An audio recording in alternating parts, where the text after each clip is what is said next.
இதுவரையும் போதிய மழை இல்லாமல் வயல்களையும் தண்ணி இல்லை, கம்மாயிலையும் அறவே தண்ணி இல்லை. நெற்பயிர்கள் 100% கறி போய்விட்டது. வருவாய்த்துறையினரும் வேளாண் துறையினரும் இதுவரைக்கும் வந்து கணக்கெடுப்பு நடத்தல.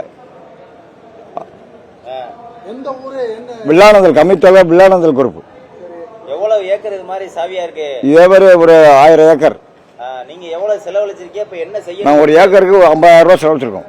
என்ன செய்யணும்? அதுக்கு அரசு நிவாரணம், வறட்சி நிவாரணம், பயிர் காப்பீடு வழங்கணும். கலெக்டர் எழுதி கொடுத்துருக்கோம். ராமச்சந்திரமூர்த்தி. நான் கிட்டத்தட்ட ஒரு 20 ஏக்கர் நெல் விவசாயம் பண்ணியிருக்கேன்.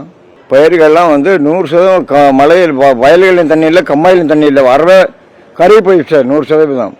வேளாண் துறையினரும் வருவாய்த்துறை நேரில் கணக்கெடுப்பு நடத்தலை, ஆய்வு நடத்தலை, கலாய்வு நடத்தலை.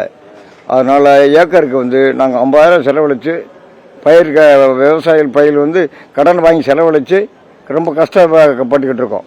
அதனால் அரசு வந்து வறட்சி நிவாரணமும் பயிர் காப்பீடும் விரைவில் வழங்கணும். அது 1000 ஏக்கர் இருக்கும் நெல். எந்தெந்த ஊர்ல அந்த மாதிரி பாதிப்படைஞ்சிருக்கு உங்க பகுதியில?